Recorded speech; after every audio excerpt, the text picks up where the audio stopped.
This mountain range in the west of Austria marks a border of sorts.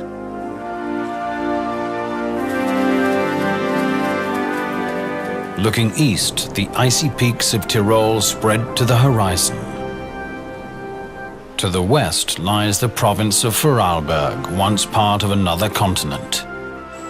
The rivers of this mountain send their waters to oceans far apart, the Black Sea and the North Sea. Up here, land cultivated for centuries borders on raw wilderness.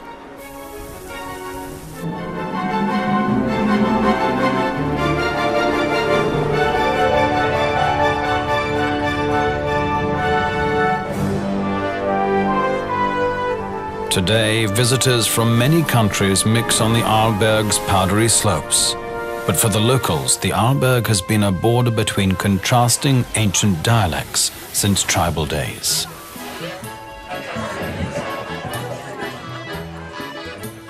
Even the menus in the ski chalets reflect two different cooking cultures, or just as often call the same dish by different names.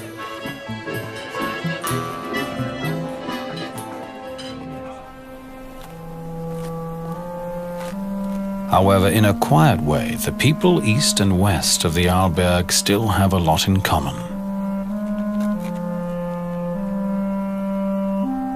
A joint appreciation of the hidden beauties of their land. A knowledge that the Arlberg is really a hidden paradise.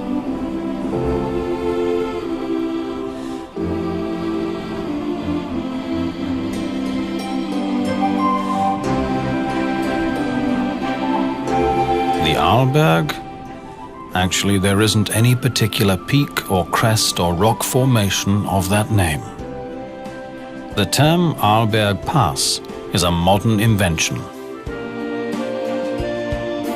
The region thus named could be defined by its major villages: St. Anton, St. Christoph, Stuben, Zuers and Lech. These used to be remote mountain villages, romantically picturesque but of little importance.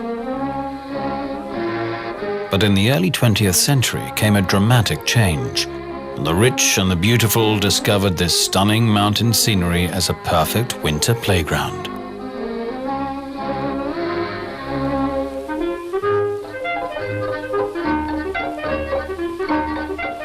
The impact of tourism first transformed the eastern slopes, the Tyrolean side. The west, for Arlberg, soon followed suit.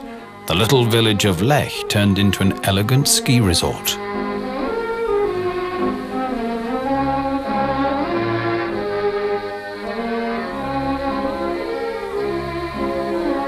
It all began in 1901. With the foundation of the Arlberg Ski Club. 20 years later, the region's first skiing school was founded, making the Arlberg the cradle of alpine skiing.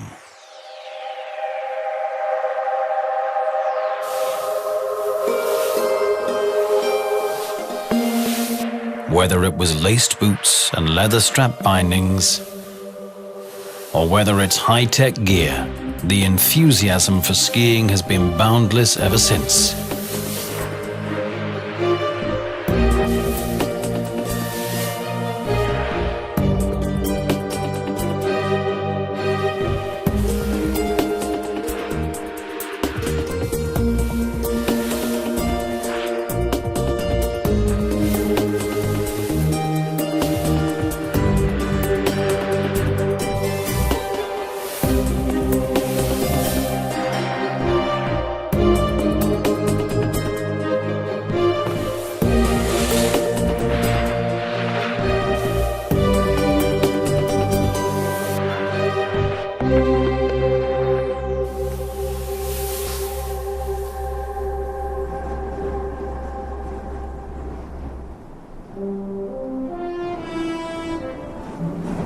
But it's not just two-legged creatures on one or two boards who occupy these slopes. Just over the next ridge from the ski runs, hardly a stone's throw away from the sporting crowds, the wild inhabitants of the mountains are spending the winter. sheer rocks are not for skiers. They're the domain of chamois and ibex.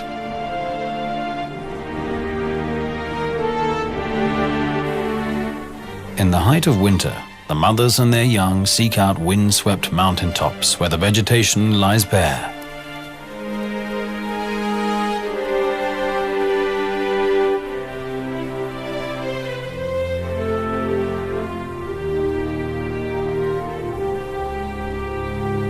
In this season, the bucks come to join the flocks of females. The males have a strict and simple hierarchy. The big ones with the big horns dominate the smaller ones.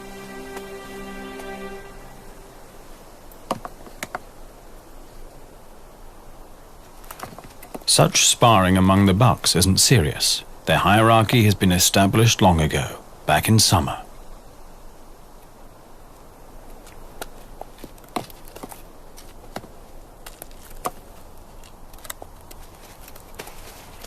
If the temperament of two young bucks should ever get out of hand, an older male would quickly intervene.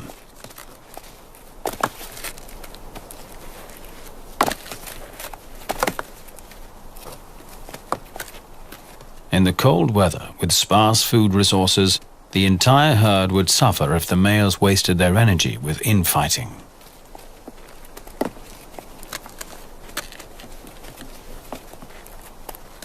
Ibex are really a peaceful lot.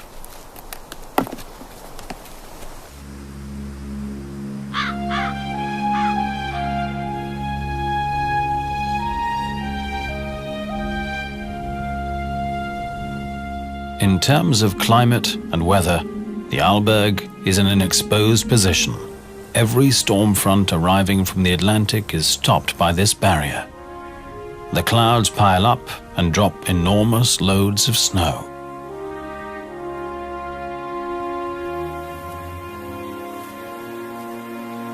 Eurasian siskins spend the cold months in large flocks. Along the timber line they find tree seeds all winter long. Red deer herds prefer sheltered valleys to escape the onslaught of snow.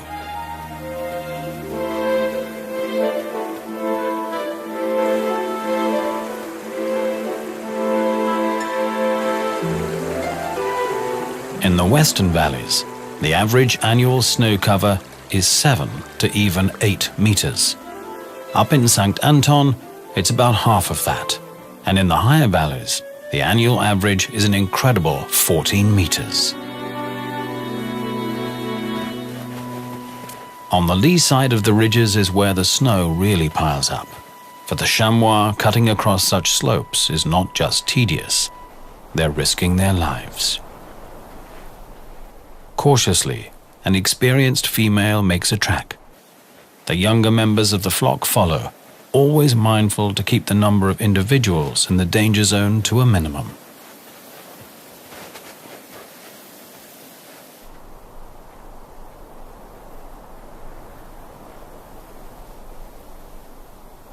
The mother with the smallest kids goes last.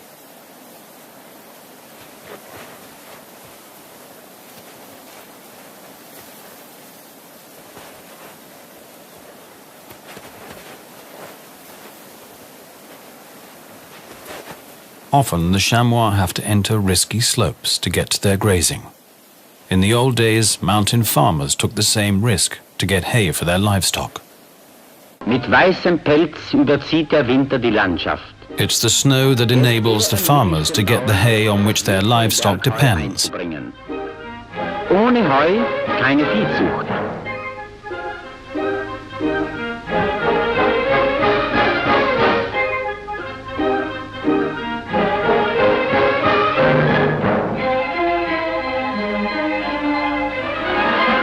Unter Lebensgefahr fährt man die kostbare Last auf Tannenreisig zu Tal.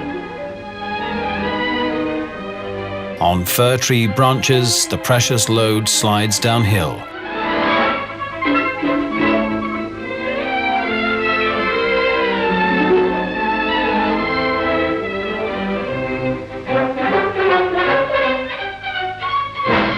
On level ground, the hay is packed on sleds and pulled to the village.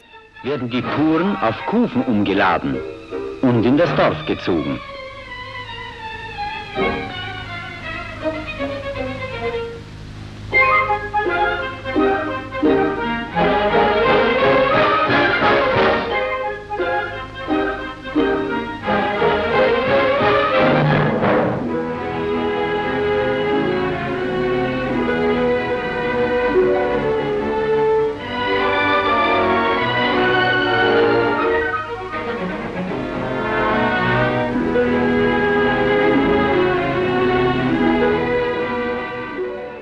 Though lifestyles may have changed since then, the wind hasn't.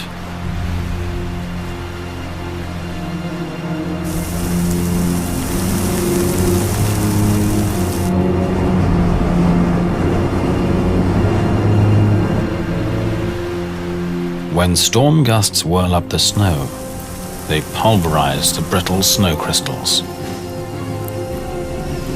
The wind blows the snow over long distances, creating a new landscape.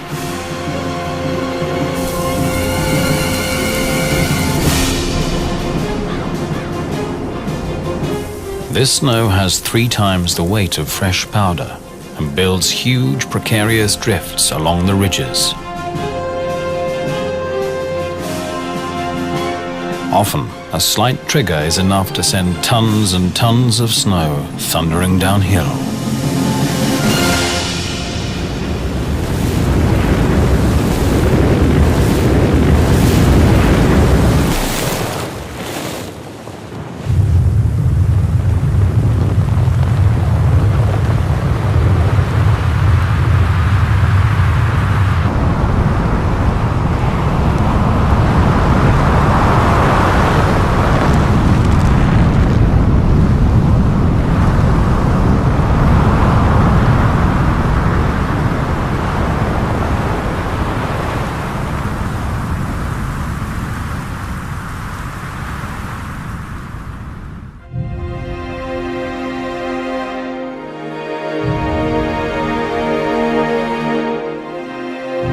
The people of the Arlberg have always had to live with the forces of nature.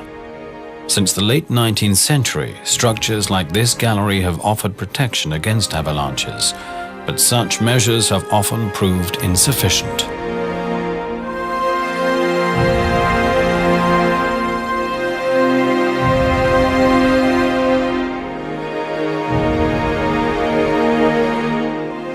In the valleys too, masses of snow have always posed a challenge. In the past, elbow grease was the only remedy. Later, heavy machinery did the job.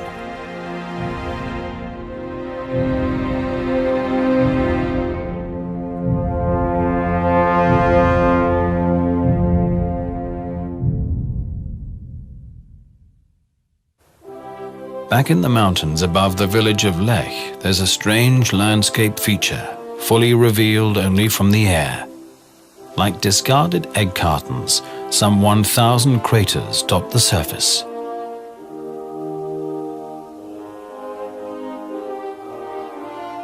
The biggest of these dolines is 100 meters across and 35 meters deep. It was created by a special form of erosion. Water made the gypsum in the rock expand. The surrounding rock crumbled and was eventually washed away by the rain. In the winter, this landscape with its many edges and craters and its labyrinth of snow-covered Swiss mountain pines is a perfect hideaway for wildlife. It's a permanent haunt of ptarmigans, together with chamois. They find food in places where small avalanches have exposed the ground.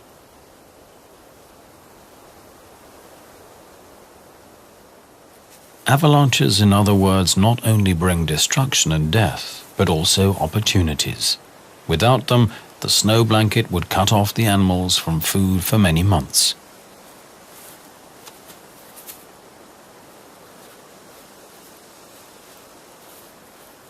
Ptarmigans can make do with very little, digesting even small, tough branches and getting the maximum energy from their frugal diet.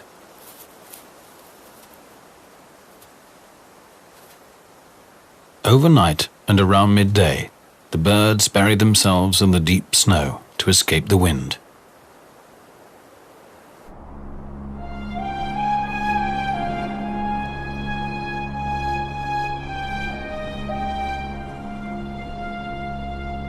Winter in the mountains can be tough indeed, but when it's really cold and the air is clear, the frosty season displays its full glory.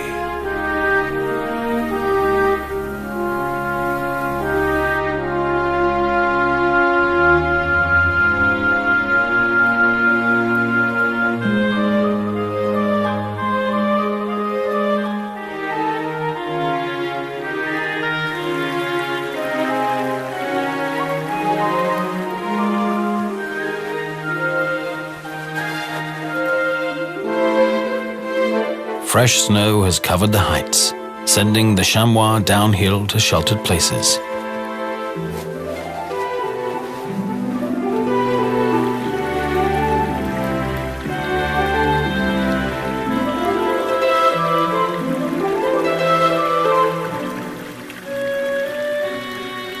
Days are getting longer and the sun is gaining in strength, quickly loosening winter's grip.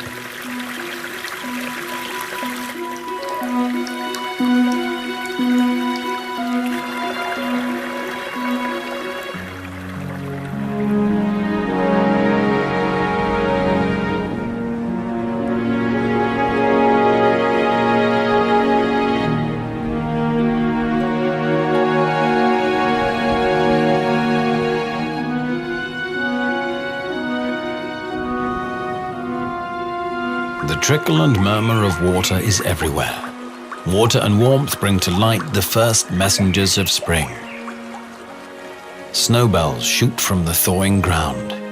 These flowers are perfectly adapted to the extreme conditions up here, and beneath the snow, something is moving.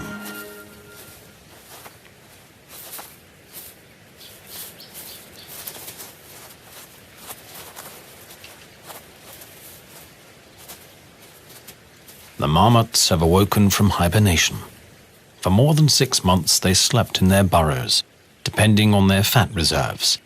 Now it's time for a hearty breakfast. From its hide, a ptarmigan is watching.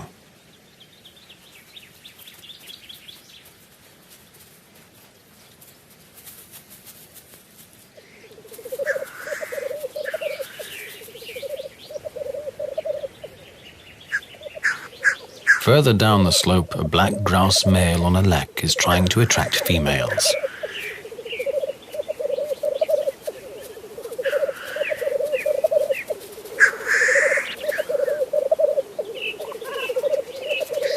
Any intruder on the lek will be confronted.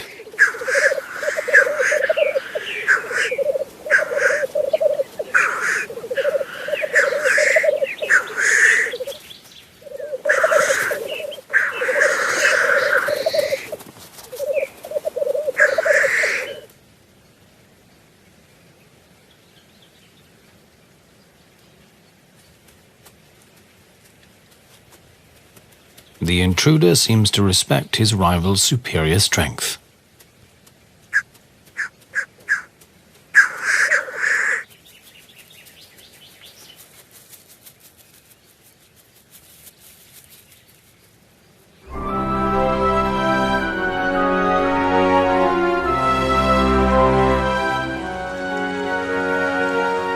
It's mid-June. Spring arrives late up here. But now, on clear days, the sun is powerful and quickly melts the last remnants of snow and ice. Small rivulets now turn into powerful torrents. Color is returning to the banks. Alpen roses, crane's bills, and pasque flowers line the mountain streams. But what about the many ski runs? For 70 years, tens of thousands of skiers have been compacting the snow, and for 35 years, more and more artificial snow has been added. The answer is surprising. Above the village of Lech, ski runs have turned into a sea of flowers. Just recently, botanists have counted more than 30 plant species per square meter, including rare protected plants like broad-leafed marsh orchid and the globe flower. All these flowers profit from regular mowing and grazing. In the shade of the forest edge, a rare botanical gem is found, the yellow lady's slipper. Its flower is surrounded by a so-called bract. To get to the nectar, insects squeeze into the bract and can leave it only through one opening. Since dead insects are often found beneath such plants, it was believed that the lady's slipper is a carnivorous plant.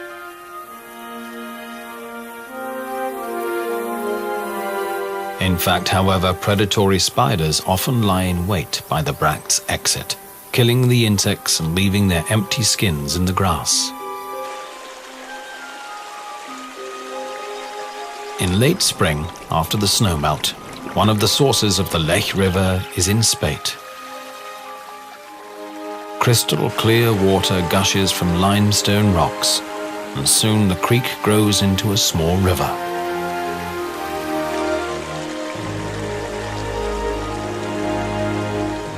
The Lech River has carved a deep canyon into the limestone.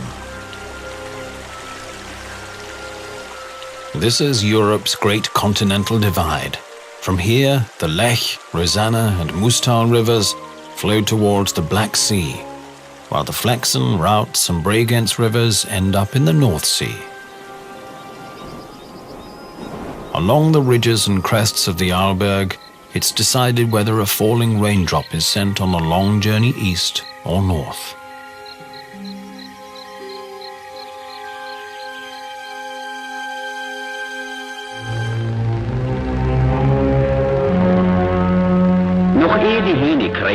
Before the roosters crow and the wind chases the last wafts of fog out of the valleys and over the crests, the herdsman leads his herd to pasture.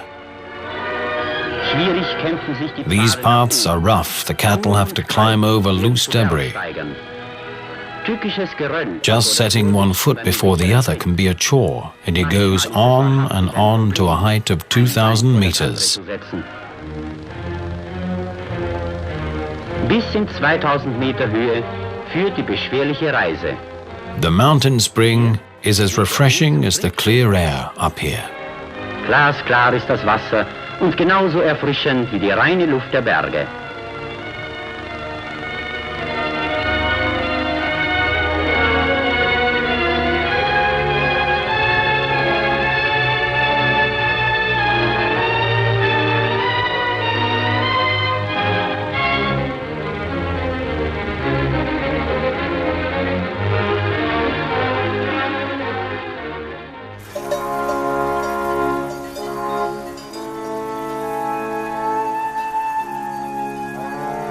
The mountain pastures are still being cultivated to this day.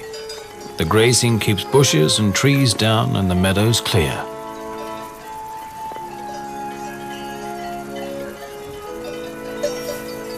After the high pastures have been grazed, blue flowers begin to dot the slopes. It's the blue wolfsbane, one of Central Europe's most toxic plants. According to a Greek myth, it grew from a hellhound's drivel. The mere touch of the blue or the yellow wolfsbane can cause severe toxic shock.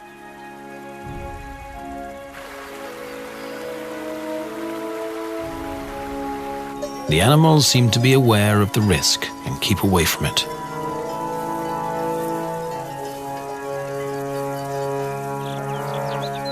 Mountain cabins have always been built in spots known to be safe from avalanches. Some of them used to be dairy farms. For centuries, traditional cheesemaking was practiced up here. This is tedious work. Fresh morning milk and milk from the previous evening are mixed with ferment and heated. The curdled mass is cut up with a cheese blade.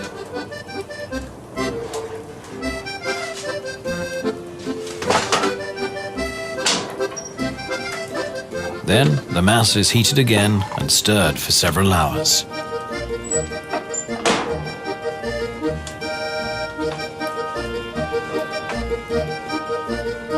In the days when the pastures could not be reached by vehicles, making cheese was the only way of preserving the summer milk.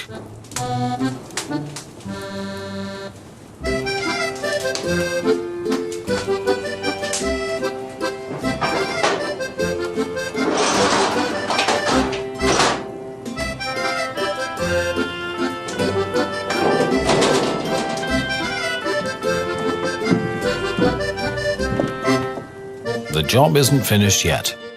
The soft cheese is packed into cloth, pressed, and turned over again and again.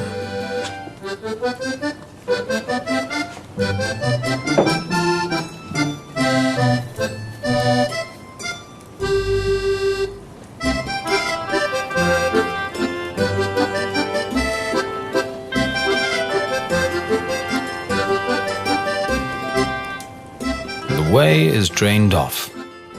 Once a loaf has the right consistency, it's immersed in salt water overnight.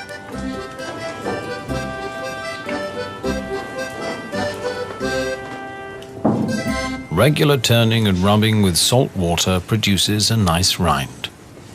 After 4 months, the cheese is mature, but its typical aroma will still take a while to develop.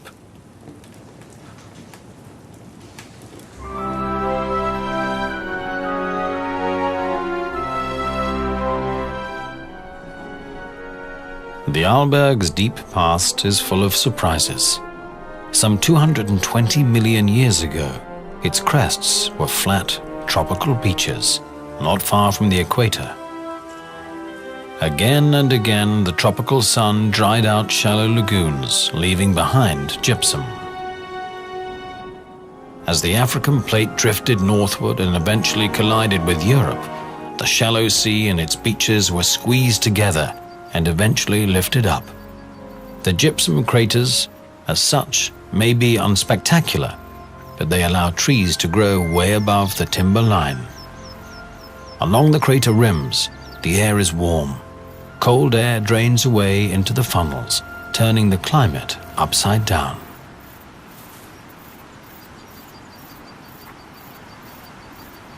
For the marmots, the sunny slopes of these craters are paradise. It's full of hiding places, and the soft ground is easy to dig. The young are out all day now, trying to gain weight.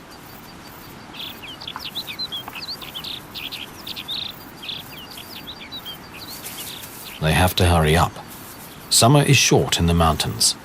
To make it through their first winter, they'll need lots of fat. Now that food is plentiful, the marmots can afford to stay close to their tunnels, in case a golden eagle should suddenly appear out of the blue. Eating isn't everything. There also must be time for social life. All work and no play makes a dull marmot.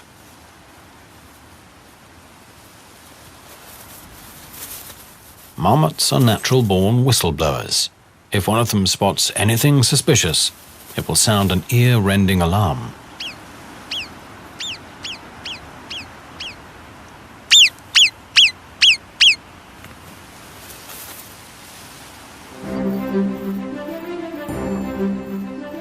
Higher up, a herd of chamois mothers and their kids have gathered.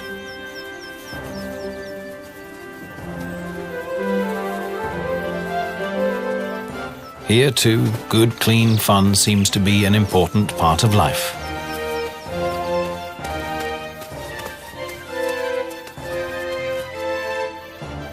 For the little ones, these are vital exercises to prepare them for life in a steep world.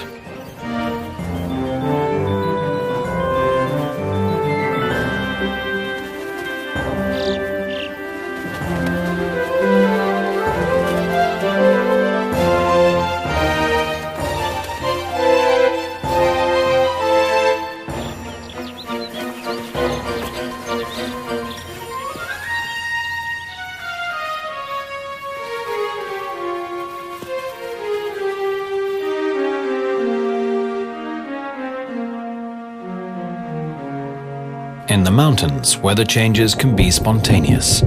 If the wind turns to a northerly or northeasterly, the Arlberg is in for a storm.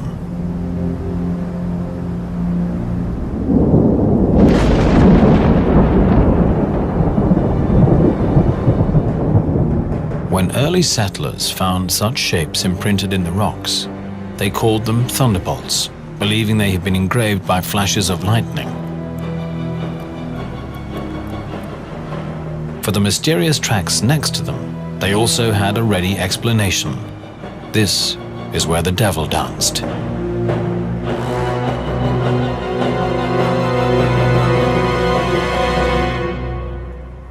But there are more factual explanations.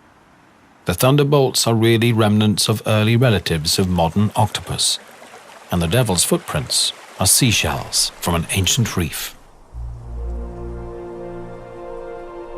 200 million years ago, this was a seafloor. The Thetis, the ancient Mediterranean with its sprawling lagoons, kept changing its shape and size, again and again.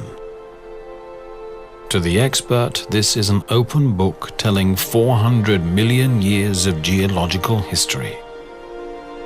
Broken up by ice and washed out by water and acids, this karst landscape is the result of erosion. And there are even more witnesses of lost eras. The ancient sea was populated by ammonites, marine predators like the nautilids, the predecessors of modern octopus.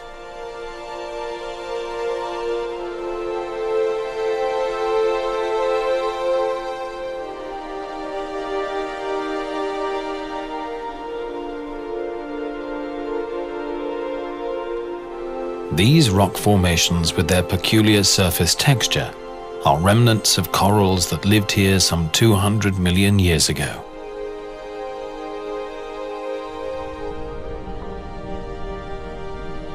Over millions of years, the sea level rose and fell, followed by the growth and decay of coral reefs.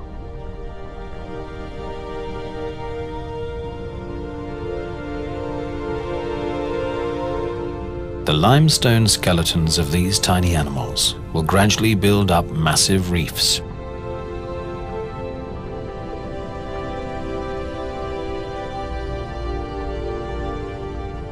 But the Arlberg's coral gardens were just a brief episode in Europe's long history. In fact, these rocks have come from several ancient continents.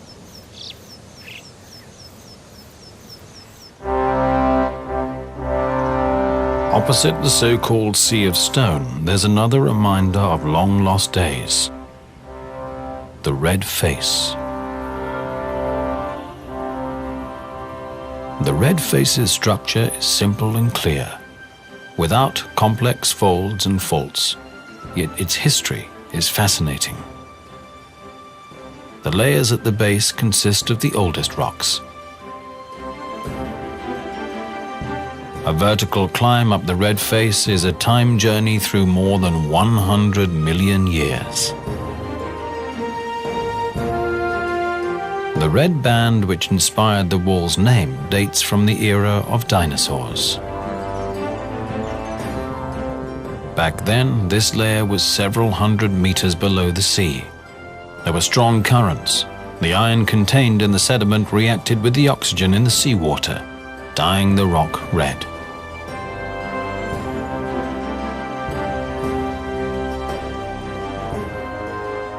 On the eastern side, in Tyrol, the rocks have an even longer story to tell.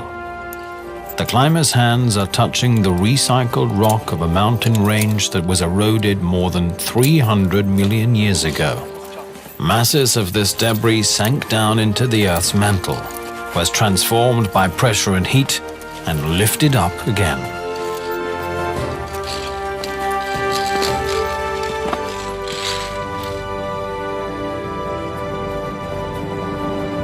The rocks where ibex are resting today are echoes of ancient continents.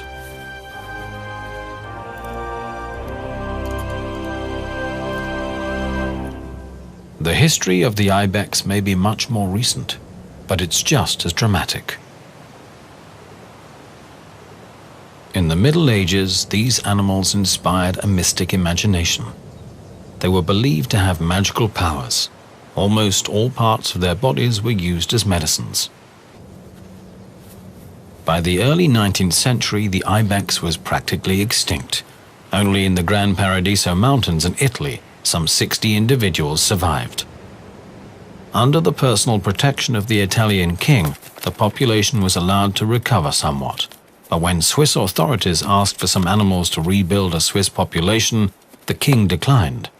Switzerland then sent a group of poachers to kidnap some ibex. Their offspring now numbers 30,000 individuals in the Alps.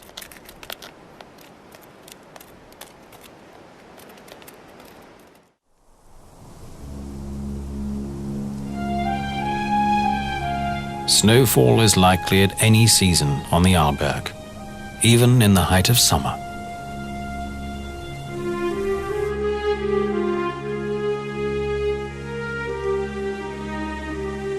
The famous Edelweiss has no problem with a few days of winter in the middle of summer. Its fur is a protection against ice and snow, dry winds and ultraviolet radiation.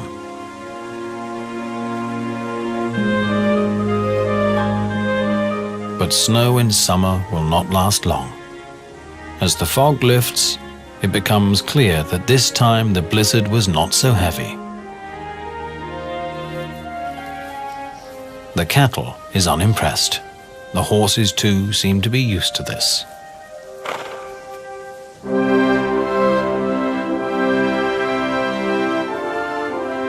A few centimeters of snow in summer cannot belie a general trend in the Alps.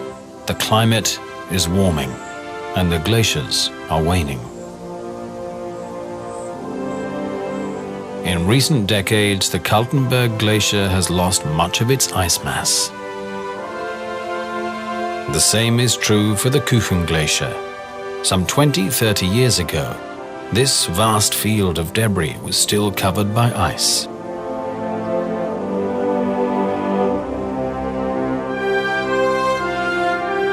Over the past 25 years, many alpine glaciers have lost almost a third of their volume. The end of this trend is not in sight.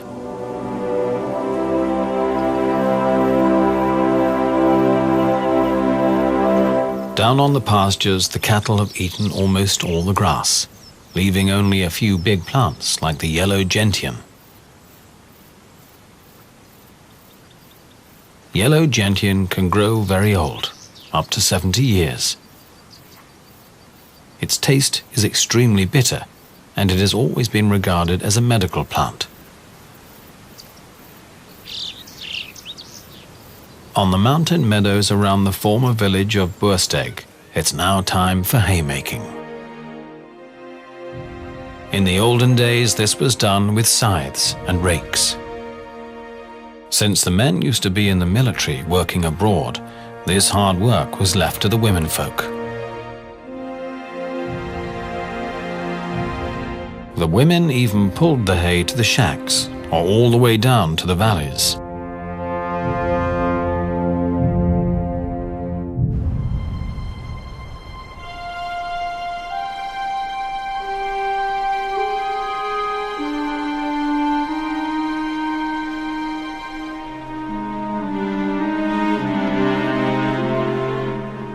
There are years when summer seems endless, but then the first night frost transforms the landscape overnight. Fogs roll through the valleys, and the breeze carries an autumn fragrance.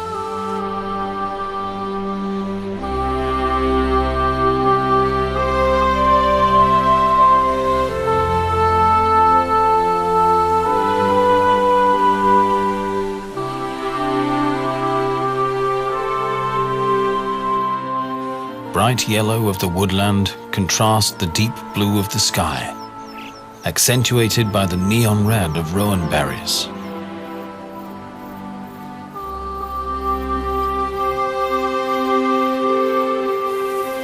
In fact, these are not berries at all, but apple-like fruits of the rose family. which is of little concern to the red deer. To them, it's just a juicy snack.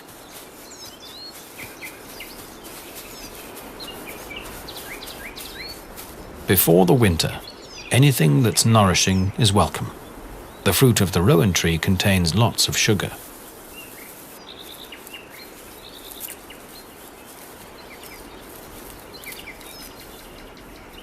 For centuries, these fruit were believed to be poisonous. In fact, however, even humans can eat them when they're cooked. They contain lots of vitamin C.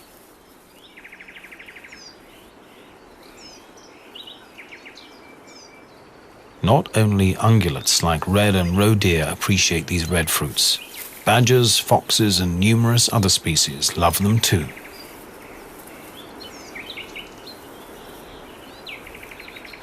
Rowan trees grow along small streams as well as the timberline. Most of the trees are high, too high to reach for most animals.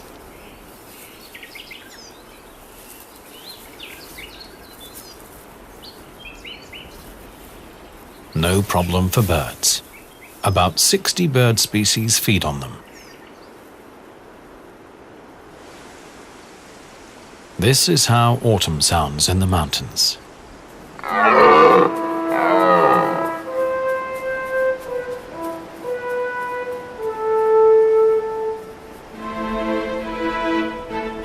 All day long, the rotting calls of stags echoes from the slopes. The roar is more than just a threat to male rivals.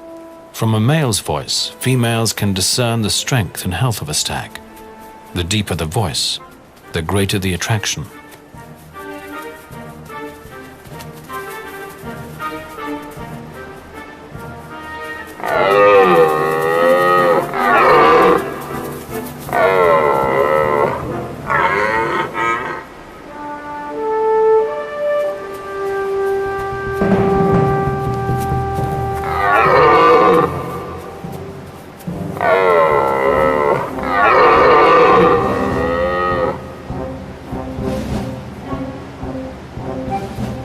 If a young male should intend to approach the harem of a dominant stag, a battle is inevitable.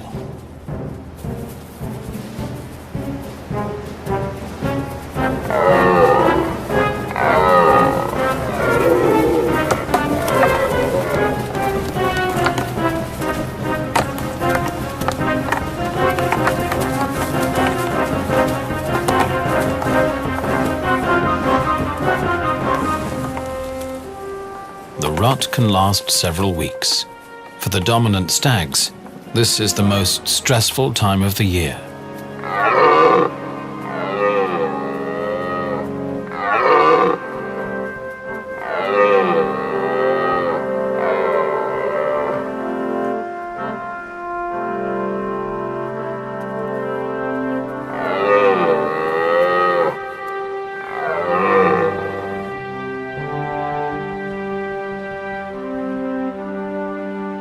The loser has to go.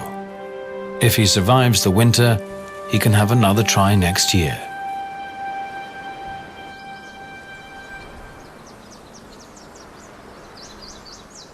Now that the trees are in full color, it's time for a special harvest.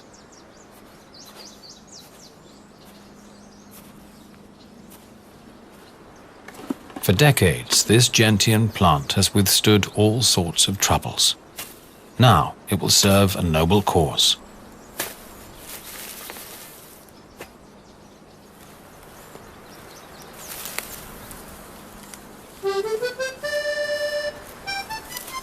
This is the stuff the legendary gentian schnapps is made of. Roots of the yellow gentian, not the blue variety as so many tags on stylish bottles suggest.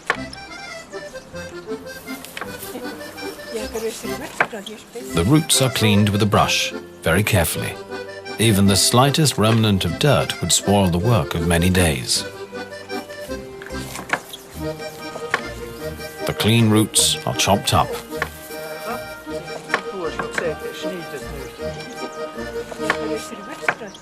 They are soaked in warm water, together with some yeast.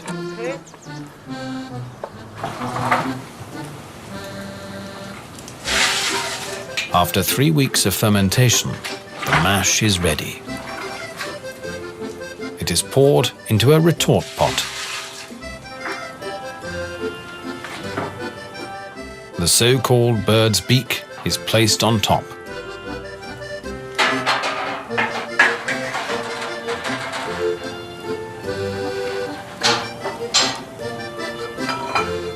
It requires experience to keep the temperature just right. Just at the right moment, the still has to be cooled down.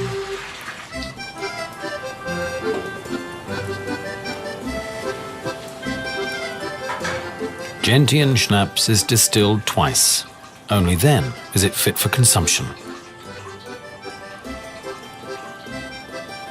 In the Alps, any alcoholic beverage is regarded as medicine. In folk medicine, even the product of the first distilling is used as an ointment.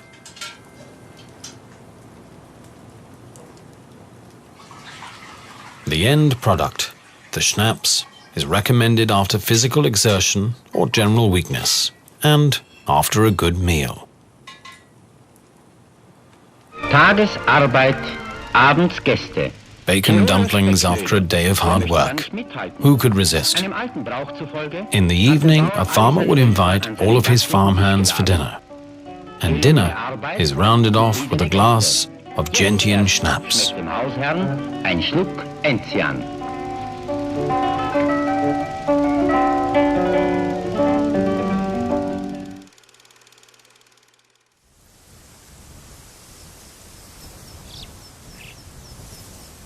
November. The first snow in the mountains signals the opening of an exciting spectacle. The chamois rut. In contrast to the ibex, who will batter each other with sheer power, chamois bucks will engage each other in breakneck chases.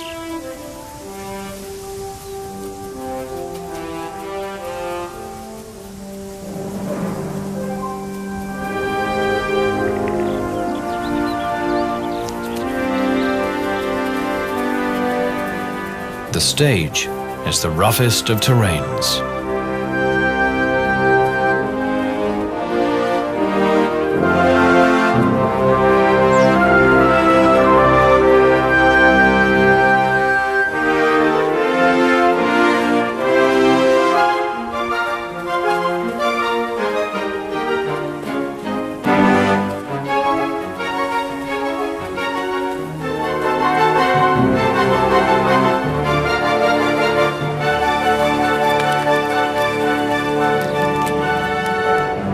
The year is coming full circle. The chamois have done what is necessary to multiply in spring. Again, the Arlberg is gradually being buried in masses of snow. The animals are withdrawn to quiet valleys and rocky crags, and soon the crowds of two-legged winter guests will be back.